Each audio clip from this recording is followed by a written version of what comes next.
Welcome to the Office of the Leader of the Opposition press conference for April 20th, 2023. Today, with me on the press conference will be none other than the Leader of the Opposition, Mr. Aubrey C. Norton, Member of Parliament. Today's statement will be read by the Leader. Participation in local government election 2023. Permit me to thank all our members, supporters, and all Guyanese who continue to support a partnership for national unity and the People's National Congress reform, enabling us to participate in local government elections nationwide. Your support is appreciated and a clear indication that we are a strong political force. We hereby formally announce to the nation that the APNU, of which the PNCR is a part, will be participating in the local government election scheduled for 12th of June 2023. On Monday, 17th April, we submitted our list of candidates to the Guyana Elections Commission across the length and breadth of Guyana. We will continue to pursue our appeal on the let them issue. We did not arrive at the decision to participate readily. Several of our concerns over the electoral system remain extant and unresolved. GCOM chairperson, for instance, has failed to address our main demand for a clean voters list and the call for biometrics at the place of poll. Our participation in local government elections 2023 does not mean we have dropped this demand. On the contrary, we intend to intensify our campaign for a clean voters list and metrics. While in several other countries, the Elections Commission strive to make their electoral system more secure and trustworthy, GCOM under Claudette Singh has achieved the opposite, the erosion of public trust and confidence in our elections. She and the PPP government must bear all the blame for this state of affairs and for any political fallout therefrom. Our decision to participate in local government election 2023 was driven by one determinative factor, and that is we could not boycott and thereby allow the vindictive PPP to get control of the local councils in Guyana, especially our strongholds. Nor could we allow the PPP to occupy all council seats in the traditional constituencies. We therefore intend to campaign to win as many councils and council seats as possible to be able to, protect our supporters in their communities from the viciousness of the People's Progressive Party. 2, to be positioned to expose the incompetence and corruption of the PPP and to resist its excesses in communities. 3, to represent and give voice to the concerns and demands of all Guyanese. 4, to ensure that the PPP does not further destroy local democracy and continue to advance the dictatorship at the local level. And 5, to demonstrate to the people that we are a credible alternative to govern this country. From feedback over the past months, we believe that our supporters understand that the pros outweigh the cons behind this decision. We know they will continue to stay focused and resolute throughout this election cycle as we challenge the PPP dictatorship. We can expect the PPP to unpack its old bag of dirty tricks. Already it is engaged in a scheme of coercion, intimidation, and bribery of voters. The PPP has brought this country to a sad state where citizens must stifle their conscience and sell their souls or otherwise lose their jobs, including 10-day workers, contracts, and those receiving handouts. Freedom to vote one's conscience is a basic democratic principle that is being eroded by the PPP. We must therefore collectively condemn such acts by the PPP as degrading and disdainful of the rights and dignities of people. The PPP continues to make lawlessness and corruption a part of our political culture in Guyana. We reject this lowering of the standards by the corrupt, divisive, and incompetent PPP. The APNU wishes to bring to the attention of all Guyanese that the PPP forged the signatures of many Guyanese. This is another manifestation of their corrupt nature. Many of those persons whose signatures were forged by the PPP in support of the PPP wrote GCOM demanding the withdrawal of their names. We await the outcome of that.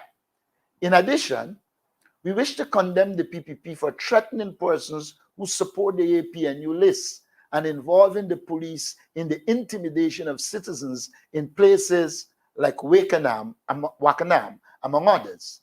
This further corrupting of the electoral system is undemocratic and does not augur well for the political system in Guyana. It is of deep concern that the PPP continues to be a crookish political party. In the Woodlands Bel Air NDC, the PPP's list was rejected by GCOM officials because all the signatures for first past the post and proportional representation were signed by one person. The PPP was given up to Tuesday, 18th April, to correct this illegality.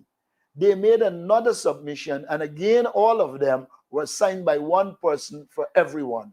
Unfortunately, GCOM illegally has given them the go-ahead to participate. It must be noted that there are persons who are thumbprinters, and rather than their thumbprint appearing, they were signed for. This amounts to fraud and will be challenged. We have a copy of those fraudulent signatures. At this point in the state of the nation, these elections extend well beyond local and community considerations. These elections are also a referendum on the PPP's term in office. Voters must use these elections to register their frustrations, distress, and despair over how the PPP governs. They must vote to send a message to the PPP government over the high cost of living, its corruption, incompetence, Sugate, and other scandals, its disdain and disrespect for the concerns, right, and dignities of ordinary people, and its pathological obsession to control everything in Guyana. In local government 2023, therefore, Guyanese must vote not only for what they see on the ballot paper, they must use their ballots to protest against the PPP and to send the message that Guyana can and must do better. Apology to Tamika Garnett of the Guyana Chronicle. The APNU wishes to apologize to Ms. Tamika Garnett for the outburst of one of our members against her. We believe that this is not the appropriate way to deal with a journalist. However, we support the view that the Guyana Chronicle is a political rag that is controlled by the PPP and is not deserving of being treated as a newspaper since it uses taxpayers' money to promote PPP partisan interests and is therefore not deserving of respect. We wish to reaffirm our view that all journalists must be treated with respect. Thank you. Thank you. All right. At this time, I will take questions on the press statement. Of course, we start with the raise of hand, and you can state your media entity. I see the hand of Mr. Adam Harris. A very good morning, all. Good morning. Comrade Leader, two quick questions. One, you talked about the local government elections, and I heard a statement from the president attempting to criticize you for saying that a lot of the people who wore red jerseys were bought. Your reaction to his reaction, that's the first one.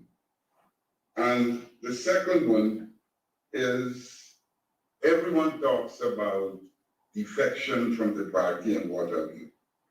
And in Georgetown, it appears as though Miss Patricia Chase Green is one of the famous detectives. Again, your reaction, sir. Let me start with the last one. I would say infamous, but if you say famous, it's your right. But let me say this to you. You know, Chase Green was operating in Meadowbrook. Meadowbrook Chase Green long now. It's a while since the people of Meadowbrook would have rejected Chase Green. In the 2018 election, she could not run as as a constituency candidate because the people in Meadowbrook were saying that she did nothing for them, she didn't serve them. And so she was placed on the PR list and was chosen as a councillor. Now, Ms. Chase Green has the right to choose whichever political party she wants to go to. That's her democratic right, and we have no problem with that. But we are aware of the fact that our candidate will beat the daylight out of her and that she's not well respected in the area. There is no other prominent name that I have known that would have left the party. In fact, one person purporting to be key in the party was never key in the party. Now, I come to President Irfan Ali. I think he's obligated to try to browbeat people. In every community in this country you go, people are telling you they were paid.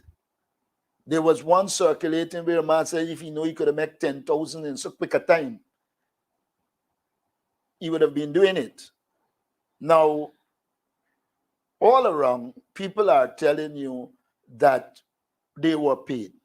And then there are the 10 days workers who engage us and said to us, we need to see with them, they are being threatened, etc., but their support is with us.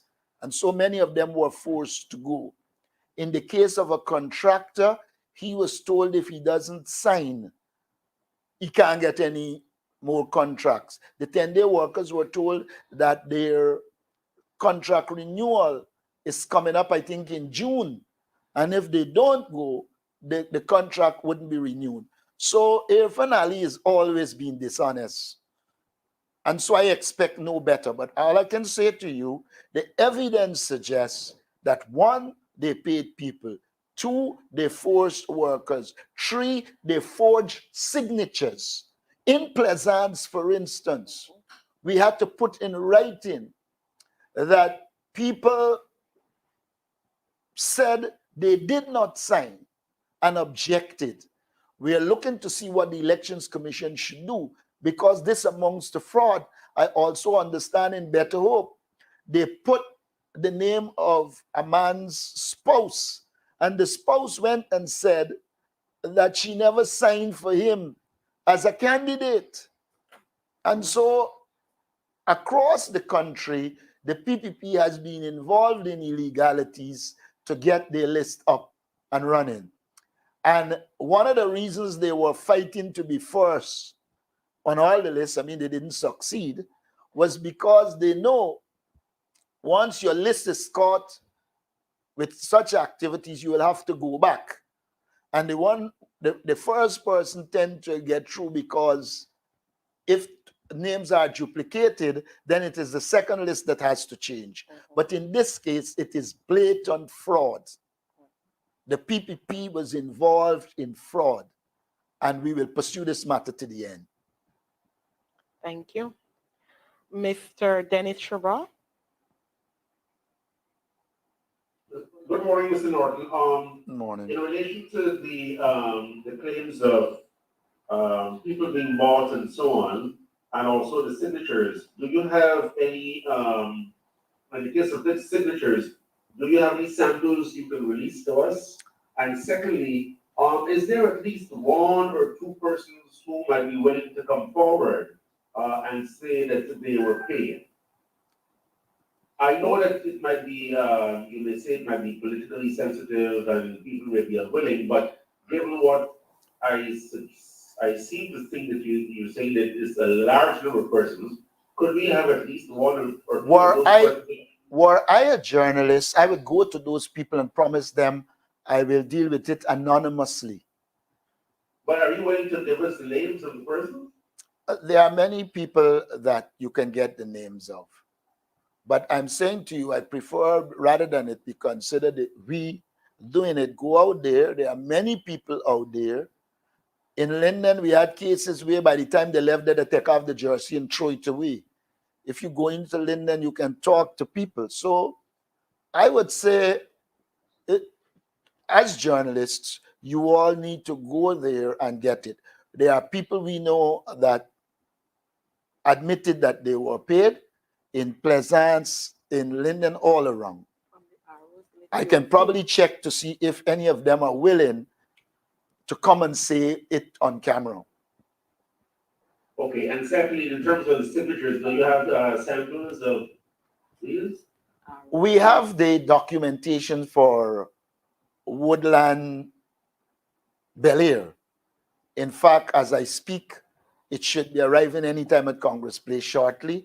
I think you should be able to get that. But I know we have that, where one person signed for all of them, and that at least one or two persons should have been thumbprints, but suddenly they learned to sign.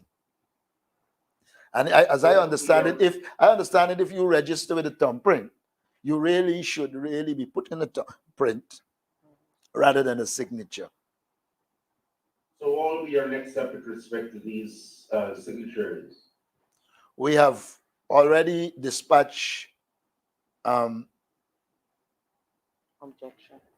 letters of objection to GCOM. We await it, but I believe that these are matters of fraud. Of course, I know there are allegations of fraud and corruption against Jack Dale, and nothing happened.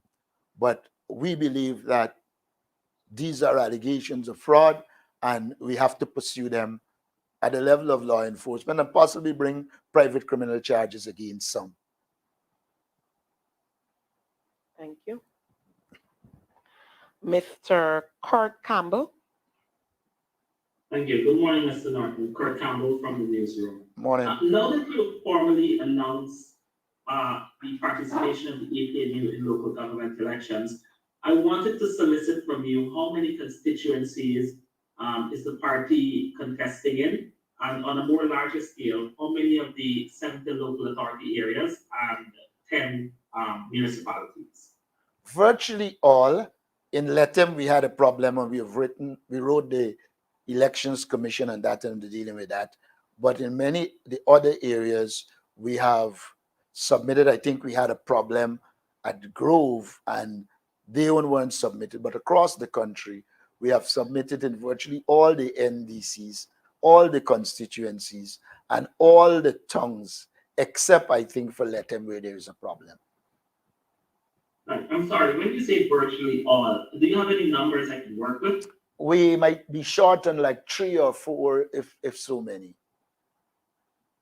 Okay, I have a second question, but it's off the statement. I'll wait until I can ask. Yes, we'll get back to you on that. Thank you. I see the hand of Miss Garnett.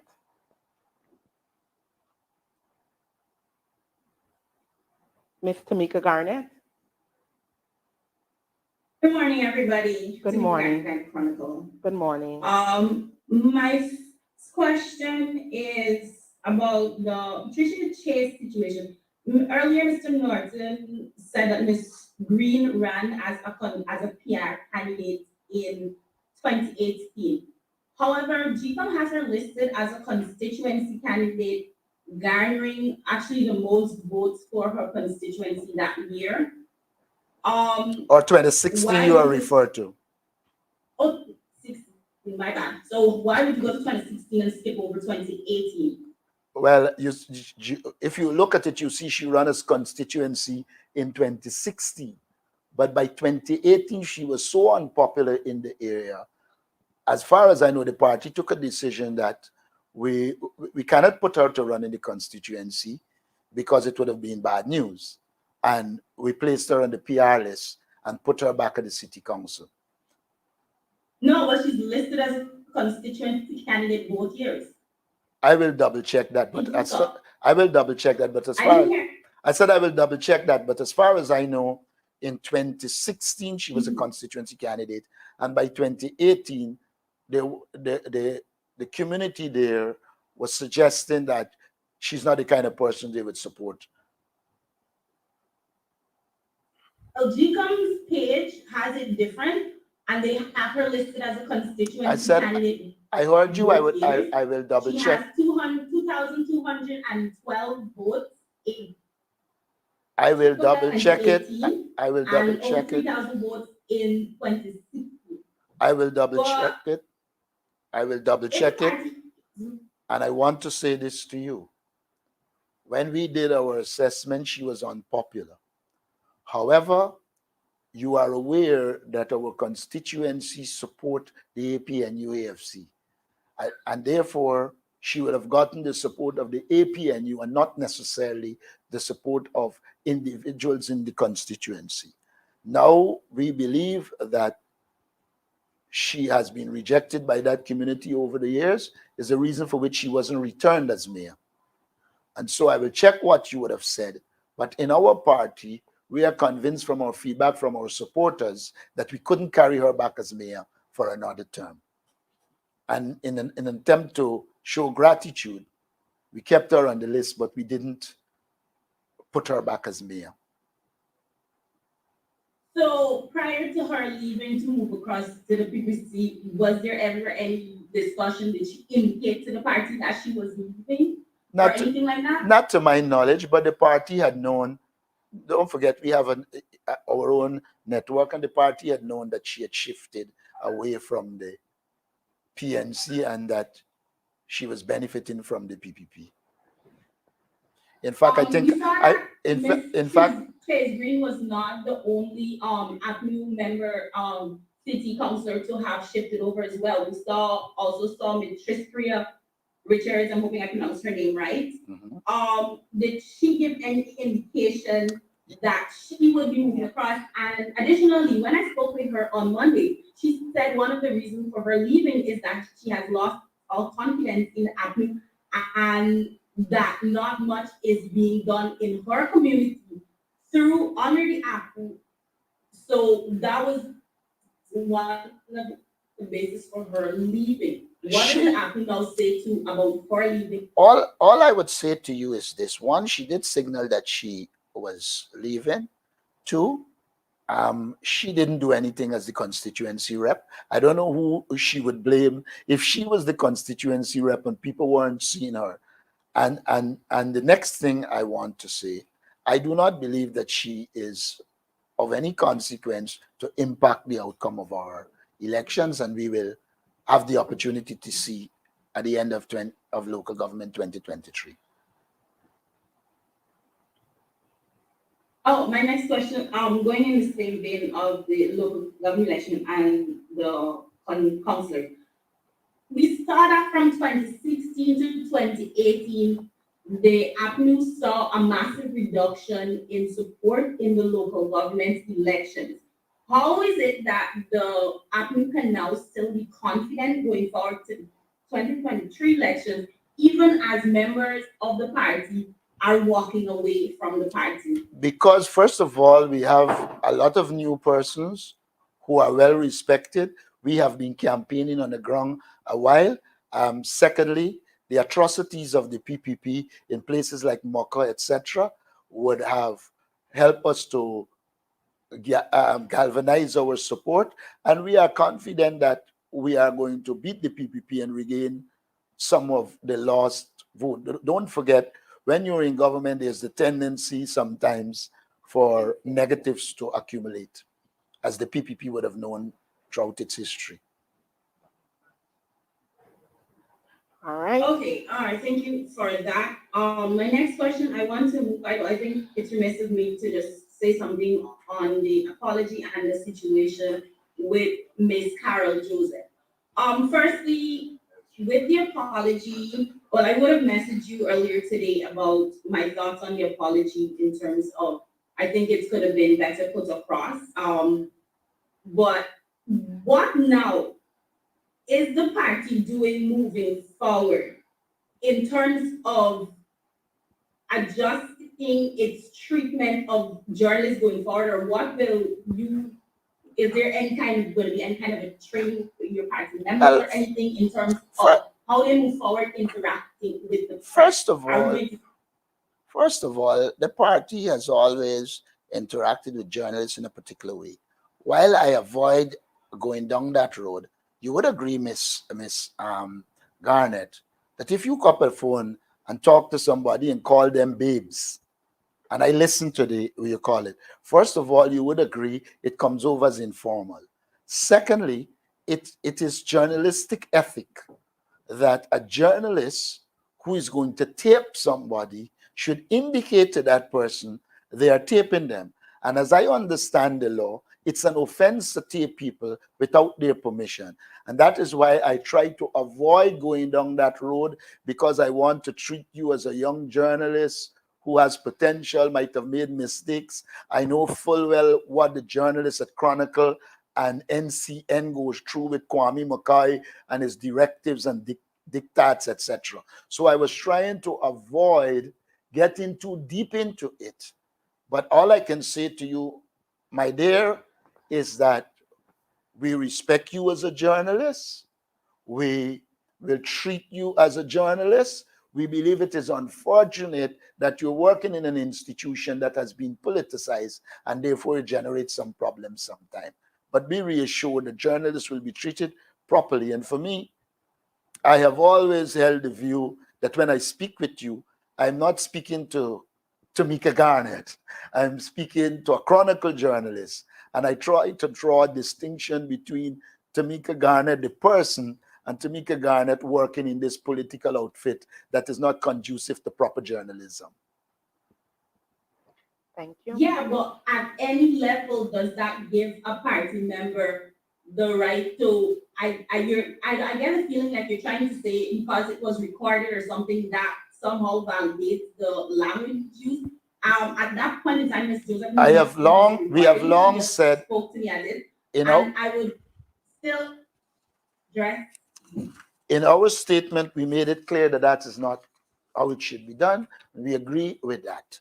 But I don't want, what I pointed out to you was really to establish that in some regard, we are allowing journalistic ethics to go, and we should return to them.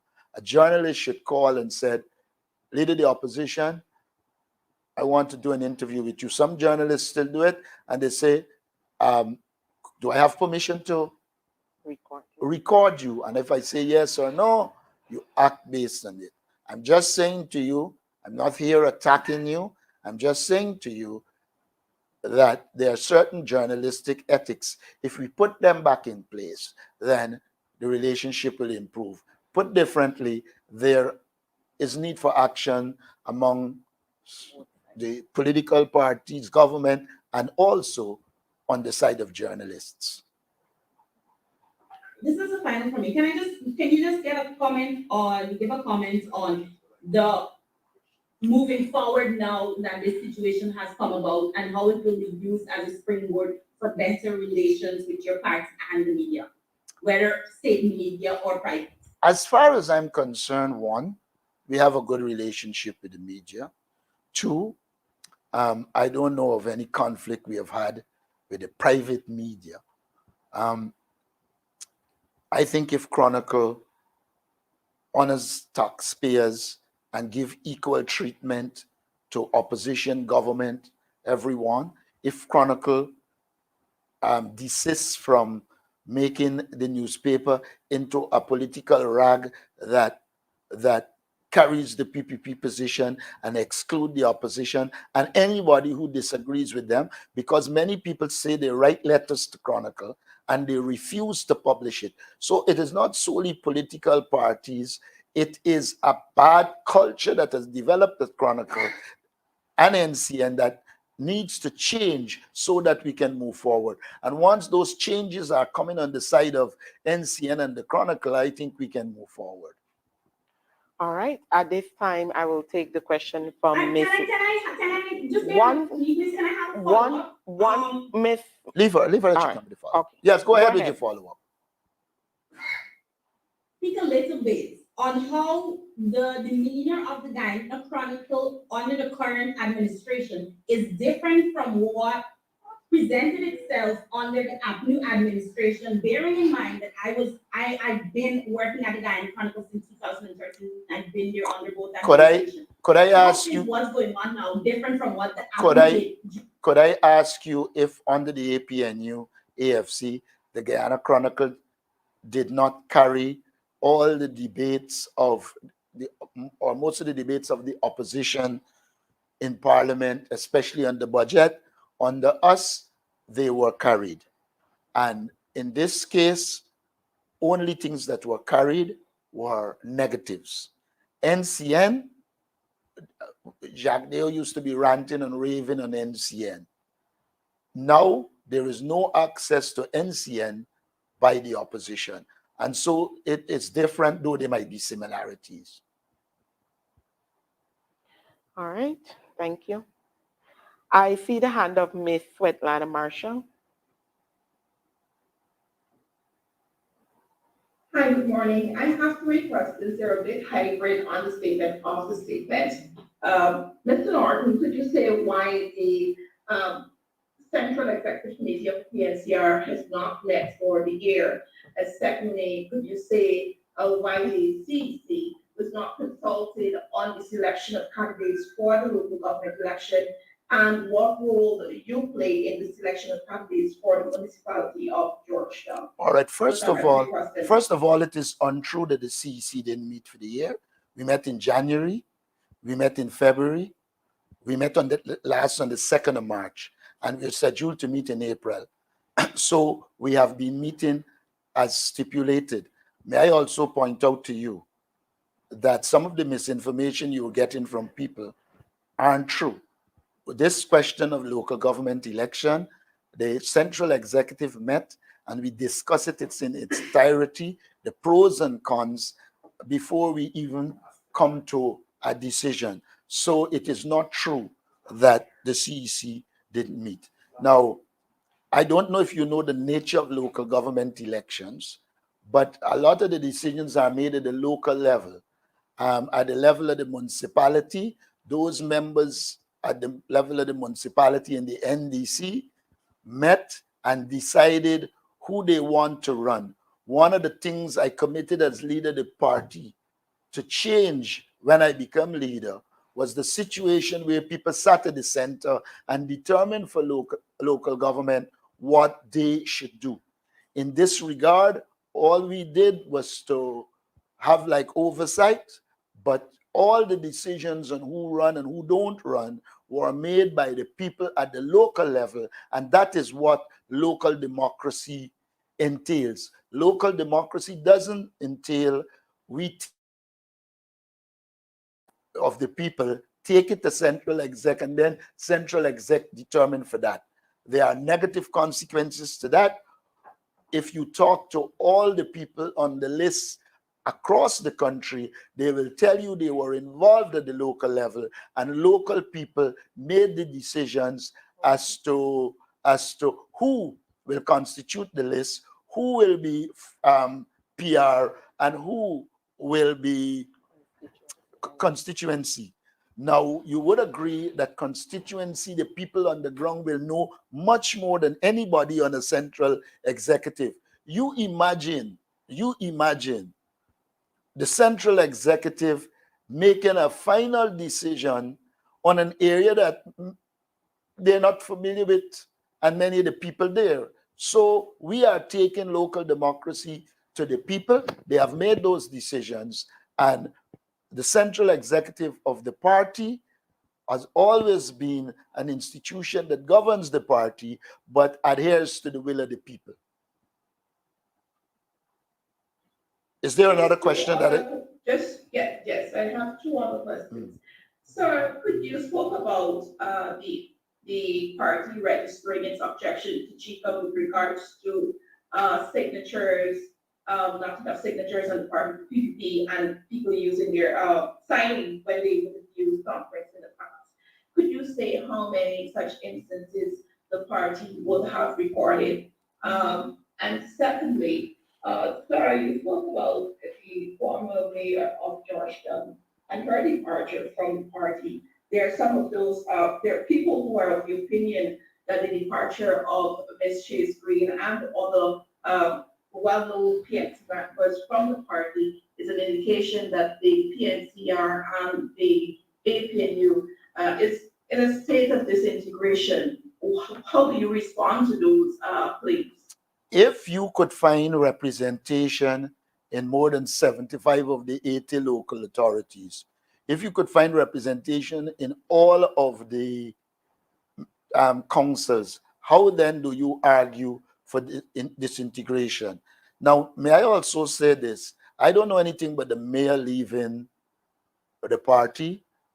The only thing I know about the mayorship, very early, the mayor and I had discussions, and we had agreed in principle that the mayor could contest. When I got that information, I said to the mayor, yes, I am prepared, we were satisfied. It was one of our members, Ganesh Paul, who shadows local government, that pointed out to us that that a person can only run 5 terms, and each term is a year. Excuse me. When I got that information, I contacted Mr. Vincent Alexander, who you know is a specialist in local government, and he confirmed that that is true. And so I don't know of anybody doing anything to the mayor except I had promised him that I was satisfied with his performance and that I was prepared to go forward with him as mayor before it was pointed out to us that you cannot run for more than 5 years, and most of the mayors that would have served for 5 years. Oh, thanks for that response. And just a clarification, sir, I was referencing to the former city mayor and not the current. The former mayor. what? But I was referencing to Ms. Patricia Chase Green and not the current city mayor. But thank you for your response, sir. All right. I see the hand of Mr. Adam Harris. Yes, I have a question to deal with the defection. I remember way back when Hamilton Green formed his GGG, many PNC members went with him. Do you see, and he came back, obviously, after that, for the general elections. Do you think this is a similar trend that local government doesn't attract the kind of emphasis that the general election does? And the other, well, let's stick with that one because they got other people who want to ask. I come back. Let me say this to you, Adam, and you should know this from experience. After any political party would have lost government, there is the tendency for some people, especially those who are not well grounded and rooted in the party, to go to another political party. Defection is not new in Guyana. Chandy Singh, Vincent Tika defected to the PNC in the 70s. In the case of Hamilton Green, I don't think it was a defection. Hamilton Green was expelled from the party, and Hamilton Green chose to run and did extremely well in the election. So I would say that essentially it is not a trend, but there have been cases where people tended to move in another direction. I can tell you I have been in the PNC since 1972, and in all political parties, including the PPP, in the immediate post-election period, there is always a situation where people vacillate. If you look at Jamaica, if you look at Trinidad, you will see similar trends. There is always an uncertainty that goes with the immediate post-election period in all countries in the world. Mr. Norton, follow up. One second, Mr. Shabral, because I have 2 hands up a while now. When I'm done with them, I'll get to you. Mr. Kurt Campbell. Thank you. I'll ask my question of the statement.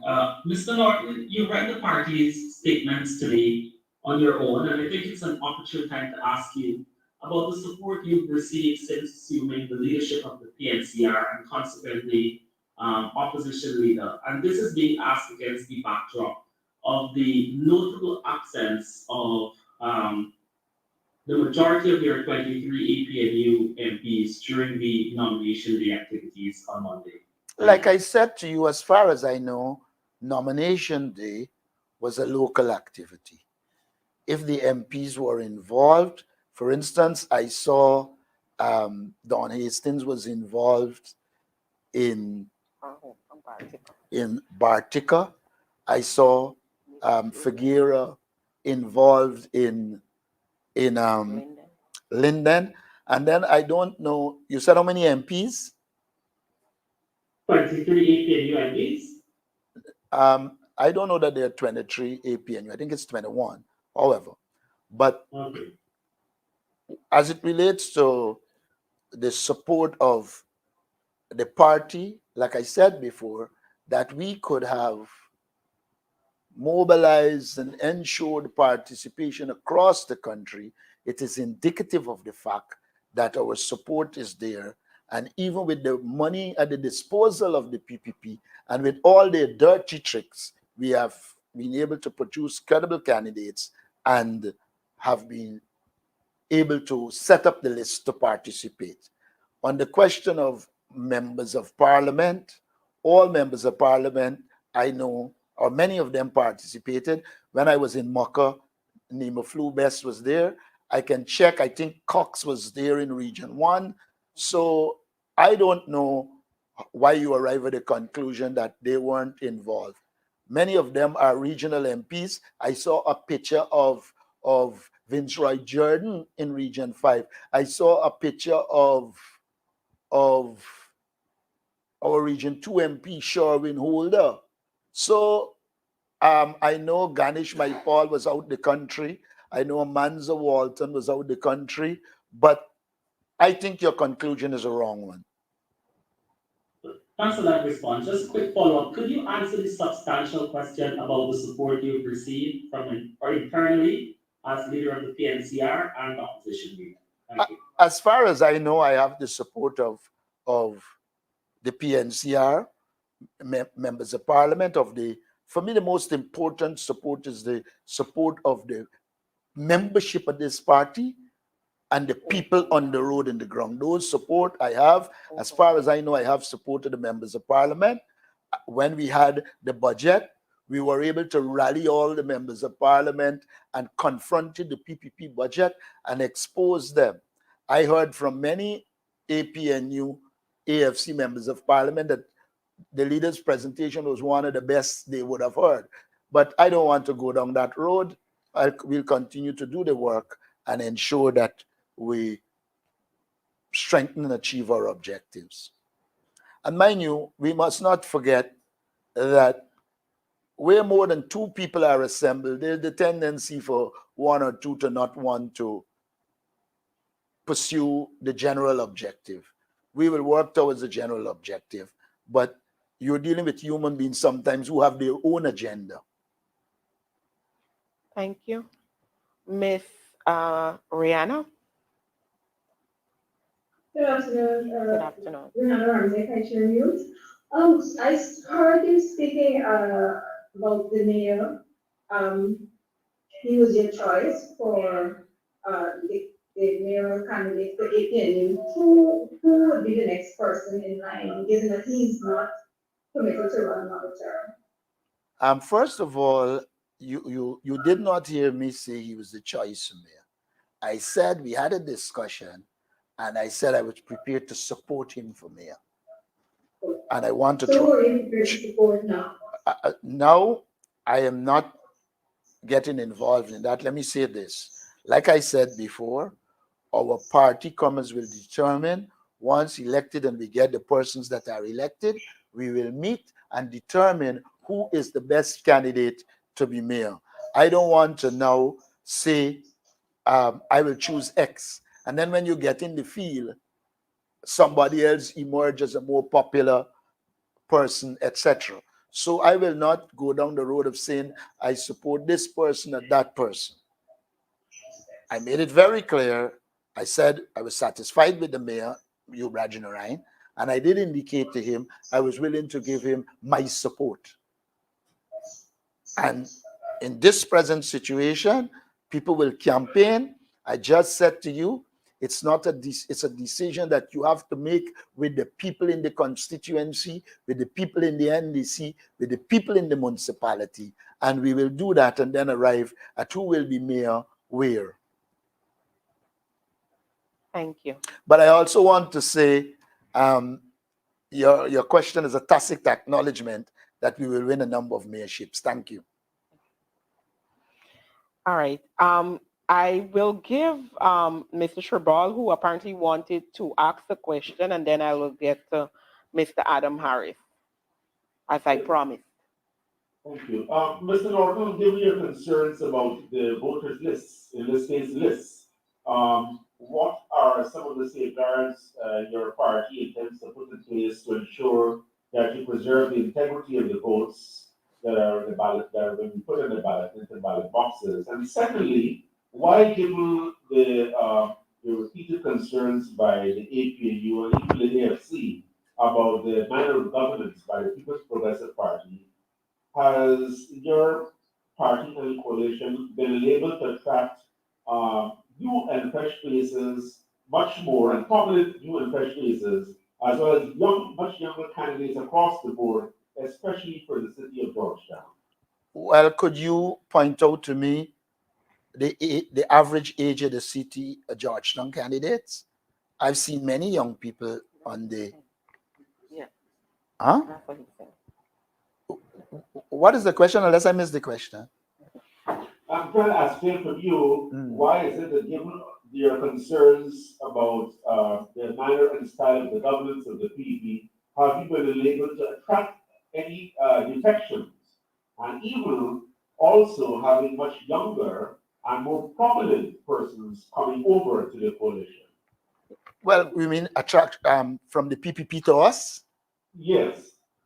We weren't working on getting people from the PPP to come to us. That's the first point. Secondly, when a government is in power, they tend to hold their membership. And so I anticipate that they would hold their membership. We didn't set out to pull anybody from the PPP. We set out to have our list with young, credible people, or mix, or let's have a mix of skills. And I think a lot of people have not paid attention to the entire list and to recognize that there are people there who have the skills that can run a city. And that is what we'll focus on. And the safeguards in light of your concerns about the integrity of the voters lists? All right. First of all, I would say this to you. In any elections, you have to prepare to scrutinize the election. We are going to prepare and put our scrutineers there to scrutinize it. It is much easier in a local government election to scrutinize what is happening. Even though there are flaws, we will seek to strengthen our scrutinizing of the election and minimize the illegalities. We have outlined the 5 reasons why we are participating. And we will continue to struggle for a clean voters list and biometrics. But we do not believe that we could have allowed the PPP to just take over all of these NDCs and to dominate the country totally. Thank you. I see the hand of Mr. Adam Harris. Common Leader, in some local government areas, there are lists prepared by people from the community, people who would normally have voted for your party had there not been a local list. Even in Georgetown, this is happening. I don't want to call names about the Georgetown people, but is that a concern? No, it Or isn't. do you? Yeah, go on. No, it isn't. Our party has always taken the position that local people should be involved in local government elections. In some NDCs, people approached the party and said to us they wanted to run as a group. And we said we have no problem with that. We believe political space should be created for others, but we took the position that as a party, in the tongues, it is we who have to take on the People's Progressive Party, and we will do that. But we are not against. In fact, there are some areas that there is a kind of a dual candidacy. Some constituencies we put candidates, and some constituency we allow candidates to emerge that are at the level of a individual group. So I see no contradiction. I see no question of problems. Let us not forget that from 1994 right through, we were the advocates for depoliticizing local government and allowing political parties to go to the regional and general election, but leave local government to local people. It was the PPP that opposed it. And so we have to live in the real world, and that we have done. Areas that we think groups can do well and work their magic, we have no problems with that. But the areas in which we think we need to take on the PPP, we will do just that. Thank you. Even if it, sorry, sir, even if it means that these groups will attract votes that would traditionally have come to you, they call it splitting the vote. Well, you're assuming that in those areas that we agree that we are running,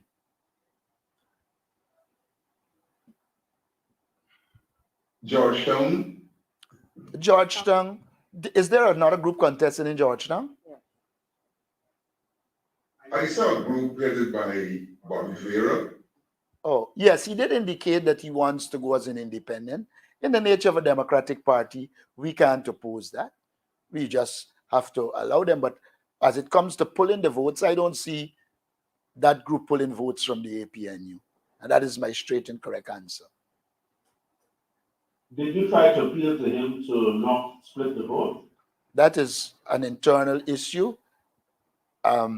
But I never did say anything about splitting the vote to Bobby Vera.